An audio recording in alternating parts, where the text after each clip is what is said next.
हे अर्जुन, तू सव्यसाची है। सव्यसाची अर्थात जो दोनों हाथों से धनुष बाण चला सके। तू बस निमित्त बन जा मेरा। ये जितने योद्धा सामने खड़े हैं, इनका अंत ऑलरेडी हो चुका है। तुझे बस निमित्त बनना है। जैसे कई बार बचपन में मम्मी कुकिंग कर देती हैं, फिर बिटिया को आके बोलती, बेटा अब तो बस कलछी से लगा देती, तूने कुकिंग कर दी। वास्तव में जिस जिस व्यक्ति के भाग्य में यह पुस्तक है, वो निश्चित है कि उसको प्राप्त होगी। उसे आज मैं और वो स्वयं खुद रोक नहीं पाएगा। आपके पास ऑप्शन है कि आप श्री कृष्ण का निमित्त बनना चाहते हैं या नहीं।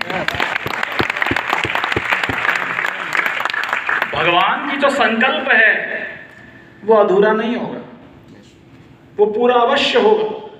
इसीलिए अर्जुन को कहते हैं कि हे अर्जुन, तू निमित्त बन, श्रेय अर्जित कर, विख्यात हो एक महान योद्धा के रूप में, और इस समग्र साम्राज्य पर राज्य कर। तो बोनस आपके पास आएगा। पर ये हमेशा याद रखिएगा कि जो कुछ हो रहा है वो उनकी इच्छा से हो रहा है।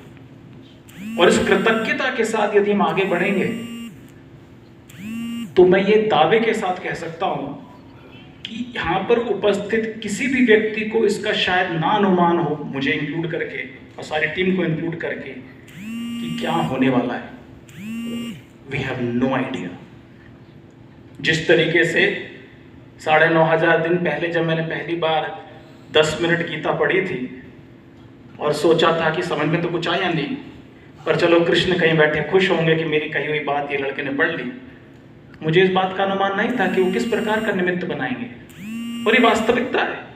आज भी मैं जब गीता पढ़ता हूँ तो कई बार ऐसे श्लोक आते हैं, ऐसे पैसेजेस आते हैं जिसके बारे में जो उस समय एक अनुभव होता है, उस समय जो समझ आती है, वो शायद पहले कभी ना आई हो। तो जीवन बहुत इंटरेस्टिंग होने वाला है, जीवन बहुत एक्साइटिंग होने वाला है। तो मेरा आप सभी लोगों से हाथ जोड़कर निवेदन है कि इस, और आपको ऐसा लग रहा है कि यहाँ पे हम एजुटेक के एम्प्लॉय हैं, चैनल पार्टनर्स हैं, इसलिए हम यहाँ बैठे हुए ना। जिस प्रकार से पांडवों की सेना में कौन खड़ा होगा, कौन युद्ध करेगा, वो सब कुछ श्री हरि के हाथ में था। जैसे कोई कंपनी खोलता है तो अपने एम्प्लॉयज को जाके चुनता है ना कैंपस में कि भाई इसको मैं अपनी कंपनी में लूंगा, इसको अपनी कंपनी में लूंगा, इससे अपना काम कराऊंगा। क्या वो नहीं करेंगे? वास्तविक रूप में यहां पर जो भी उपस्थित हैं अत्यंत सौभाग्यशाली हैं।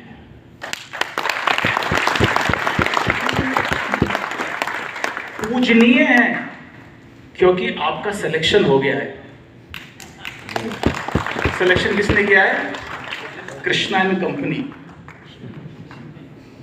नीलेश तो बस इंस्ट्रूमेंट है, उसके माध्यम से करा रहे हैं वो, पर कर वो ही रहे हैं।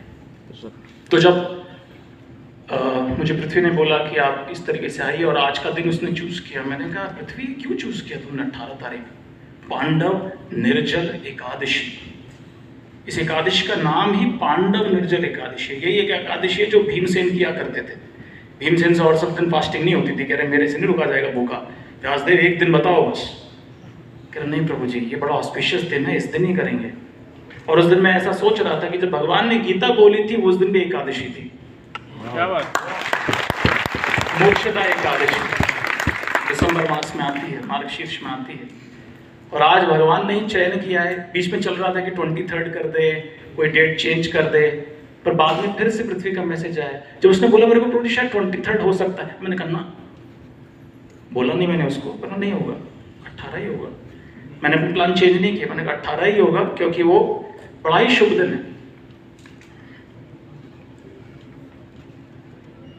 जब प्रभु श्री रामचंद्र माता सीता के वियोग में माता सीता की खोज करने के लिए, परम भगवान है फिर भी खोज करने के लिए सहायता मांग रहे हैं। इसलिए कृष्ण के लिए ऐसा कोई मुश्किल कार्य नहीं है सबके घरों में गीता बांट देने का, हृदय में गीता का ज्ञान दे देने का, पर वो हम सबका सहयोग मांग रहे हैं। किसके लिए? हमारे ही सौभाग्य के लिए। तो वहां पर हनुमान जी का चयन होता है और हनुमान जी प्रभु मुद्रिका मिली मुख माही जल्दी लांगी गए अचरज नाही।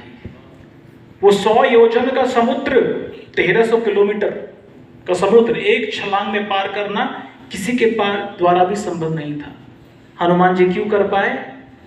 इस कारण नहीं कि उनको अपने सामर्थ्य में अधिक विश्वास था, उनको श्री रामचंद्र के नाम और अनुकंपा में बहुत विश्वास था। तो जब वो छलांग मारे हैं महेंद्र पर्वत से, तो उनके सामने 4 असुर आते हैं।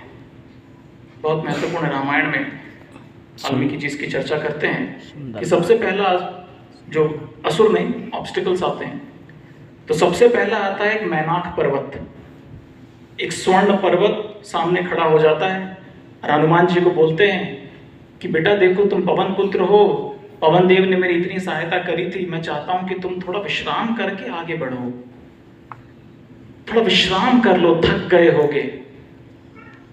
हनुमान जी ने उत्तर दिया कि आपका बहुत बहुत धन्यवाद, परंतु मेरा कार्य बहुत महत्वपूर्ण है, मुझे सीता माता तक यह संदेश पहुंचाना है। हम सब लोग भी यही कर रहे हैं ना, इस पुस्तक के माध्यम से श्री कृष्ण के संदेश को उन सब जीवों तक पहुंचा रहे हैं जो इस लंका रूपी शरीर में बद्ध हैं, जहां काम क्रोध लोभ मोह मद मात्सर्य रूपी असुरों से प्रताड़ित हैं। अर्वाचीन समाज में सबसे बड़ी जो समस्या है विश्व में, वो गरीबी, भूखमरी इत्यादि नहीं है, वो है मानसिक तनाव, मेंटल एंजाइटी। प्रत्येक वर्ष इस संसार में, इस जगत में 10 लाख लोग सिर्फ आत्महत्या के माध्यम से अपने प्राण दे देते हैं। 10 लाख लोग, अर्थात हर 40 सेकंड में एक व्यक्ति। मानसिक रोग। और गीता क्या है? जैसे आप कभी एयरपोर्ट पे जाएं या कहीं पर जाएं और आप किसी पुस्तक को देखें, जब भी मेरे पास समय होता है मैं पुस्तकों को देखता हूं, तो इस पुस्तक को कैसे जांचा जाए 5 मिनट के अंदर कि इसके अंदर क्या है। आप उसका पहला पृष्ठ पढ़िए और आखिरी पृष्ठ पढ़िए, जो चीज रिपीटेड होगी वो उसका मेन मैसेज होगा। तो गीता क्या है? शुरुआत कैसे होती है?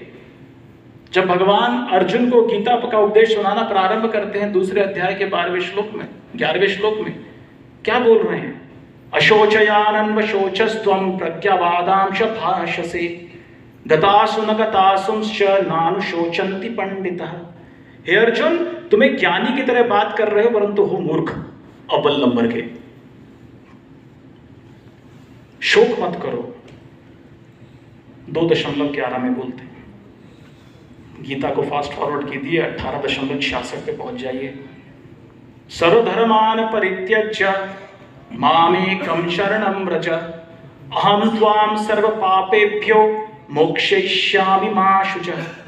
हे अर्जुन, सब प्रकार के धर्म इत्यादि जो भी तुम्हारी समझ है सबका त्याग करो, मेरी शरण लो। जैसा मैं बता रहा हूं उस ज्ञान को विश्लेषण करके उसके मार्ग पर चलो और किसी प्रकार का शोक मत करो। तो वास्तविक रूप में जिसने गीता का अध्ययन किया है उसके जीवन में क्या होगा? शोक नहीं होगा। गीता कोई सिर्फ एक धर्म ग्रंथ नहीं है, गीता जीवन को जीने की एक शैली है। वो पहले मेरे पे प्रभाव डालेगी, जैसे दिख भी रहा है, सभी लोगों के हृदय को अलग अलग रूप से वो छू रही है, उसी प्रकार हम सब पर भी प्रभाव डालेगी। जब आप गंगा में प्रवेश करते हैं तो भीगते जरूर हैं, अग्नि में हाथ डालते हैं तो जलते जरूर हैं, और गीता को अपने जीवन में उतारेंगे तो चेतना का उत्थान अवश्यंभावी होगा, उसको आप रोक नहीं पाएंगे। तो हनुमान जी के सामने मैनाक पर्वत आता है और मैनाक पर्वत को वो छू कर निकल जाते हैं कि क्षमा कीजिए प्रभु, मैं अभी आपके ऊपर विश्राम नहीं कर सकता क्योंकि मुझे माता सीता के पास संदेश लेकर पहुंचना है। उसी प्रकार नीलेश ने आपको टारगेट दे दिया है, 1 वर्ष के अंदर अंदर कितनी गीता लोगों के घर में पहुंचनी चाहिए? 1 लाख। जब तक वो नहीं लक्ष्य प्राप्त होगा तब तक रुकना नहीं। छोड़ेंगे नहीं, नो नेटफ्लिक्स। मजा कर रहा हूँ, सब लोग बहुत सीरियस हो गया, अरे ब्रो जी ऐसा मत करो, राइट? रुकना नहीं है। एक किताब कर दी, 2 कर दी, 10 कर दी, 15 कर दी, रुकना नहीं है। हम सबका लक्ष्य इंडिविजुअल नहीं है, हम सबका लक्ष्य एक ही है, 1 लाख। इंडिविजुअल पे मत जाइएगा, भाई मैंने तो अपना 30-40 कर दिया, अब तू देख ले, नहीं। सबका जैसे आर्मी में होता है ना, 6 लोग एक साथ भागते हैं, और अगर जो आखिरी वाला टाइम पे नहीं पहुंचा तो 6 के 6 को दोबारा भागना पड़ता है, ठीक है ना? तो ये लक्ष्य हमारा क्या है? 1 लाख। अगले 1 वर्ष के लिए कुछ एनर्जी से नहीं आई, 1 लाख 100,000। और ये सिर्फ पहला वर्ष का नीलेश जी ने कृपा पूर्वक कम दिया है। और आप चिंता मत कीजिए, इस पुस्तक को उठाइए, ये अपने आप जाएगी, ये अपने आप जाएगी। मैं बता रहा हूं, आज से 1 वर्ष बाद यदि ये कॉन्फ्रेंस दोबारा होती हो तो आप सबके पास ऐसी ऐसी कहानियां होंगी बताने के लिए कि सबके रोंगटे खड़े हो जाएंगे। आप स्वयं इस बात से अभिभूत हो जाएंगे कि ये हो क्या रहा है, चल क्या रहा है। तो अपने आप को खाली, जैसे कई बार ऐसा कहा जाता है कि सब लोग कृष्ण को मानते हैं पर कृष्ण की नहीं मानते। कृष्ण को सब मानते हैं और कृष्ण की मानने वाले बड़े कम हैं। हमें कृष्ण की मानने वाला बनना है और उनके जादू से, उनकी कृपा से उसको अनुभव करना है, खाली टारगेट नहीं। और मैं बता रहा हूं, जब ये 1 लाख अचीव हो जाएगा ना, तो आपके हृदय में हर्ष के साथ आंसू होंगे कि प्रभु आपने मुझे निमित्त बनाया, बहुत बड़ी कृपा आपकी। दूसरा, जब आगे हनुमान जी चलते हैं तो सुरसा, नागों की माता, अपना मुख बड़ा करके खड़ी हो जाती है कि बेटा, ब्रह्मा जी का वरदान है कि इस समुद्र को लांघने वाले को मेरे मुख में प्रवेश करना होगा। 32 योजन। कहते माता क्षमा कीजिए, मुझे सीता माता तक ये संदेश लेकर पहुंचना है, मैं नहीं कर पाऊंगा। कह नहीं बेटा, कंडीशन है, पूरा करना पड़ेगा। तो सुरसा अपना मुख बड़ा कर लेती है 1 योजन, तो हनुमान जी अपने आप को 2 योजन कर लेते हैं। सुरसा 10 योजन तो 100 योजन, 1 योजन 13 किलोमीटर का होता है। और जब सुरसा का मुख 100 योजन हो जाता है, तो हनुमान जी अपने आप को एक अंगूठे के समान करके उसके मुख में प्रवेश करके बाहर आ जाते हैं। कह रहे मैया हो गया। कह रहे सुरसा बोलती बेटा तू तो बड़ा चतुर है, इतना तो मैंने नहीं सोचा था कि इतना चतुर होगा, इसलिए मैं तुझे आशीर्वाद देती हूँ कि तू जिस काम के लिए, उद्देश्य के लिए निकला है वो अवश्यम भावी पूर्ण होगा। इसी प्रकार ईगो क्लैशेस हो सकते हैं, कंपटीशन हो सकता है, इन सब से परे जाके हमें सिर्फ ध्यान केंद्रित करना है कि कोई कहीं बैठा हुआ है इस जगत में, शोक में डूबा हुआ है, जिसके हाथ में यदि पुस्तक नहीं पहुंची तो पता नहीं उसके जीवन का क्या होगा। जिस दिन आप दूसरों का सोचना प्रारंभ कर देंगे, अपने व्यक्तिगत समस्याएं, व्यक्तिगत उद्देश्य सब क्षणभंगुर हो जाएंगे। आगे हनुमान जी चलते हैं तो अचानक उड़ रहे हैं और उड़ना उनका बंद हो जाता है, रुक जाते हैं। नीचे देखते हैं कि एक सिमिका नाम की राक्षसी ने उनकी परछाई को पकड़ लिया है, अब मूव नहीं करने दे रहे, आगे बढ़ने नहीं दे रहे। उसी प्रकार हमारा मन भी हमें कहीं ना कहीं हतोत्साहित करने का प्रयास कर सकता है। वो परछाई क्या है? वो परछाई है हमारा अतीत।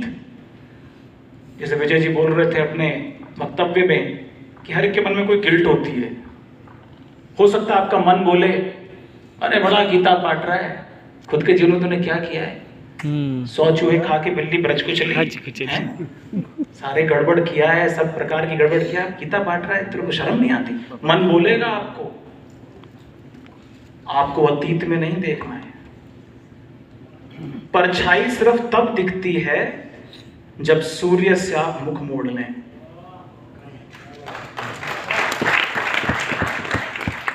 हमारी कमियां, हमारी लिमिटेशंस हमारे सामने तभी आएंगी जब हम कृष्ण से मुख मोड़ लेंगे। ये जब तक कृष्ण को देख रहे हैं कि चलाने वाले वो हैं, प्रेरणा स्रोत देने वाले वो हैं, किसी भी प्रकार के हतोत्साहित होने का आवश्यकता नहीं है।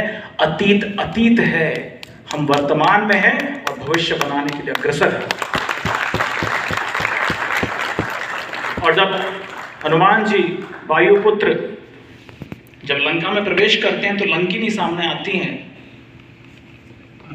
और हनुमान जी को रोकती हैं कि तुम्हें मैं आगे नहीं बढ़ने दूंगी, और उनको हनुमान जी को मुक्का मारती हैं। तो हनुमान जी को जब मुक्का मारती हैं तो हनुमान जी को क्रोध आता है तो एक तमाचा मारते हैं, हनुमान जी का तमाचा, समझ रहे हैं। तो लंकिनी दूर जाके गिरती है और गिरने के बाद आके जाके हाथ जोड़कर बोलती है कि आपका स्वागत। कह वाह, चपाट पड़ने के बाद स्वागत। कह रहे नहीं, मुझे ब्रह्मा जी ने बोला था कि जिस दिन एक वानर तुम्हें आकर एक चाटा मारेगा उस दिन लंका का अंत प्रारंभ हो जाएगा। जब वो आए सादर घुसने देना, अन्यथा तुम्हारा भी विध्वंस हो जाएगा। उसी प्रकार इस गीता को बांटने में चाटे नहीं मार रहे हैं, मैं नहीं बोल रहा हूँ क्योंकि आप लोग चाटे मारो, जो मना करे से चाटा मारो, नहीं। बहुत सारी समस्याएं आएंगी, उलझने आएंगी, ऑब्स्टिकल्स आएंगे, लोग मना करेंगे, अरे क्या है वो क्या है। अडिग रहने का, क्यों? जैसे मैंने कहा, किसके पास ये पुस्तक पहुंचनी है वो ऑलरेडी निश्चित है। हमें निमित्त बनना है और निमित्त बन के भगवान श्री हरि के कार्य में संलग्न होना है। जटायु राम के लिए मरे रावण के हाथ से, और मारीच राम के द्वारा मरे परंतु रावण के से लिए हाथ खड़े हो गए। किसका जीवन श्रेयस्कर है, जटायु या मारीच? इसी प्रकार हमें भी अपने जीवन का, अपने सामर्थ्य का सदुपयोग करने का एक बहुत सुनहरा अवसर मिल रहा है। और मुझे नहीं पता इन तीन अभूतपूर्व प्राणियों के, पृथ्वी, नीलेश और सिद्धांत के दिमाग में क्या खिचड़ी पक रही है। कभी कभी तो मुझे भय होता है कि आगे क्या आइडिया आने वाला है इनको, क्योंकि ये सब स्क्रिप्ट लिखना इत्यादि, ये वास्तविक रूप में मैं कुछ अपना वो गुणगान नहीं कर रहा हूं, पर बहुत क्लिष्ट सा काम है। हर एक चीज को यूनिक ढंग से सोच पाना, ये जो हो रहा है और जब तक हुआ है उसके लिए मेरा कोई श्रेय नहीं है। ये प्रभु श्री हरि की कृपा से ही कोई विचार आए, पेन रख दिया, लिख दिया। और मेरी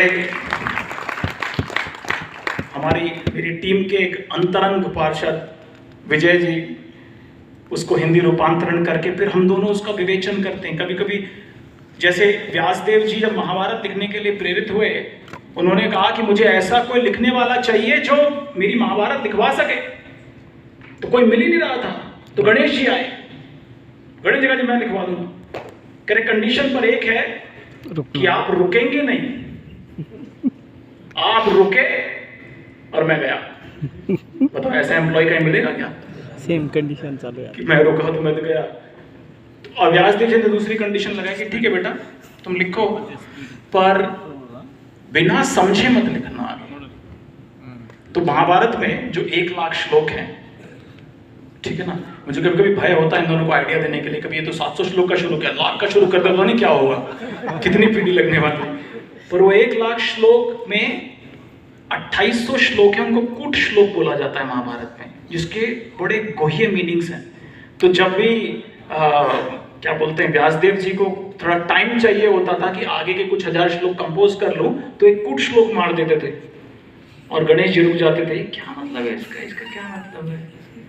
तो इसी प्रकार जब मुझे थोड़ा समय चाहिए होता है मैं थोड़ी कॉम्प्लिकेटेड सी स्क्रिप्ट लिख के विजय को भेज देता हूँ, वो थोड़ा विवेचन करते हैं, प्रभु जी टाइम चाहिए, समझ रहा है मैंने, हाँ करेंगे। परंतु वास्तविक रूप में ये किसी स्किल की वजह से, किसी एक्सपोजर की वजह से मैं नहीं मानता कि ये उसकी वजह से हो रहा है। ये भगवान श्री कृष्ण की इच्छा, कृपा, उनका अनुग्रह है कि मुझ जैसे धूर्त को भी इतने सौभाग्यशाली कार्य में लगाया। और जब मैं पृथ्वी और सिद्धांत को मिला था तो मैंने इनका नामकरण किया था, मैंने कहा तुम नकुल सहदेव हो, जो वास्तव में अपने बड़े भैया अर्जुन के वचनों को, उस वार्तालाप को विश्वविख्यात करना चाहते हो।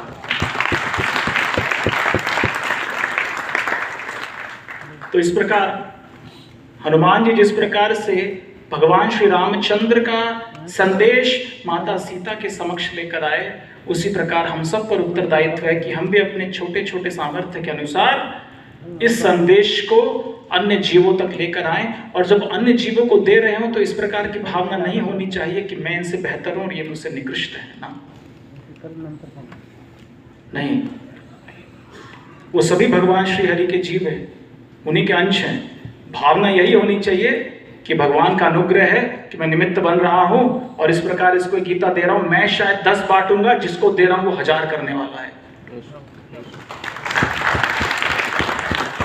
सबके मन में यही प्रार्थना होनी चाहिए कि मैं 1000 गीता बांटूं और जब लिस्ट अनाउंस हो तो मेरा नाम लास्ट में होना चाहिए, क्योंकि यहां मुझे श्रेष्ठ नहीं बनना है, मुझे ना अपनी श्रेष्ठता सिद्ध करनी है, मुझे अपने भगवान श्री हरि के लिए निमित्त बनना है, बस।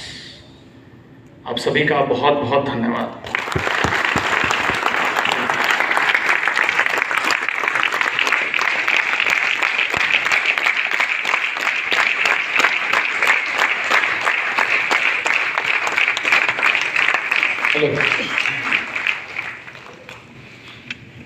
शब्दों के जादूगर मैंने बहुत देखे। मैंने ये भी देखा कि भांति भांति तरीके से लोग अपनी बात रखते हैं, लेकिन जिस सहजता, जिस सरलता से गुरुजी ने अपनी बात रखी, मैं पूरी एजुटेक टीम की ओर से उनको साधुवाद देना चाहता हूँ, चरण स्पर्श करना चाहता हूँ और उनका आशीर्वाद इस बात पे चाहता हूँ कि जो 1 लाख का टारगेट हमने लिया है वो हम सब मिलके